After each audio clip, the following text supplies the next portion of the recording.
For parents of dyslexic children ages 6 to 16, Mastering Memory offers a clear audio guide to using the app with confidence. Welcome to Episode 1. The app is just the prop. If you're here, your child has probably been assessed by a psychologist or at school. And somewhere in that report were words like working memory or auditory memory. And somewhere in your week are the moments those words describe. You send them upstairs for shoes, coat and bag, and they come down with the coat. They read a page and can't say what was on it. The times tables that were solid on Tuesday have evaporated by Thursday. You explain something, they nod, and 2 minutes later, it's as if the conversation never happened. None of that is naughtiness, and none of it is not listening. You likely know that already, but it bears saying out loud, once, at the very start. This course exists because there are real, teachable tricks for a memory that works this way, and because the person best placed to teach them to your child is not a specialist in a clinic. It's you. Let me explain why I can say that with a straight face. The one idea this whole course stands on. The materials this course is built around come with a warning on the very first page in capital letters, and I'm going to give it to you just as bluntly. The app will not improve your child's memory if your child uses it alone. Not it works better with an adult, but it will not work alone. And once you see why, the whole course falls into place. Children with a good memory didn't get one from an instruction book. They picked up tricks, repeating things under their breath, making pictures in their head, by some invisible osmosis. Your child missed that osmosis, and here's the catch. They can't fix it by watching, because the tricks happen inside other people's heads, where nobody can see them. And the app can't fix it either, because the app can't see inside your child's head to find out what they're doing or not doing when a sequence slips away. There is exactly one thing in the world that can travel both directions, into how other people remember, and out of how your child does. A conversation. An unhurried, curious conversation with an adult who knows the child, sitting beside them. How did you try to remember that one? Want to hear the trick I use? And that's you. The app, honestly, is just a presentation tool. A tireless way of showing sequences of pictures with perfect timing. The original version of all this was a set of wooden bricks, and a pack of cards would do the same job. The screen has no magic in it. Every ounce of the magic is in the talking, which is why this course spends far more time on what you'll say than on what you'll press, why just playing it fails, and feels like it's working. I want to be extra clear here, because this is the mistake loving, busy parents make with every educational app ever made. Hand it over, let them play, check the scores. A child left to play a memory game gets better at that game, the way anyone gets better at anything they repeat. It looks like progress. It feels like progress. And almost none of it follows the child out of the app and into the classroom, because nobody ever surfaced how they were remembering, or built the bridge to remembering spellings, instructions, and PE kits. The feeling of progress without the fact of it is worse than nothing. It spends your child's effort and your hope, which is also why you'll hear me say again and again, getting the sequence right is never the point. A wrong answer followed by a good conversation is worth more than 10 right answers in silence. The sequences are just something to talk about. Some parents think, but I'm not a teacher. No, and you don't need to be. 2 reassurances before you spend a penny of worry on this. First, everything this course teaches, you already half do. Talking through a problem, pointing out a pattern, saying picture it. Parents do these naturally. What the course adds is names for the tricks, an order to teach them in, and the questions that unlock them. You're not learning a profession, you're getting a map of a country you already live in. Second, your job is never to have all the answers. There is no single memory method that works for everyone, and you must never push your way of remembering onto your child, even if it's brilliant.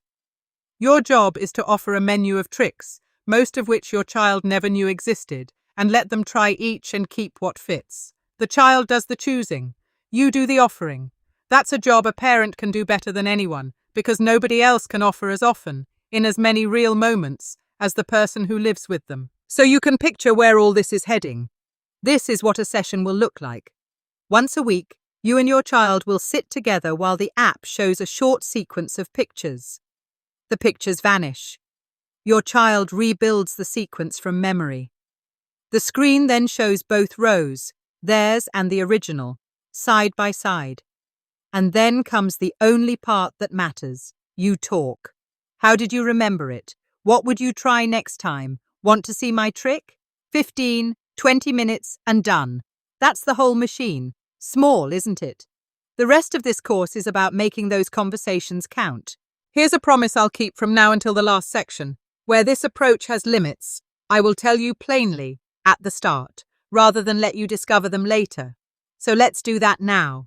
This approach can improve how well information gets into your child's short-term memory in the first place, how reliably it gets moved across into long-term memory, and, the one parents consistently notice first, your child's confidence, because a child who owns a few tricks stops believing their memory is simply bad.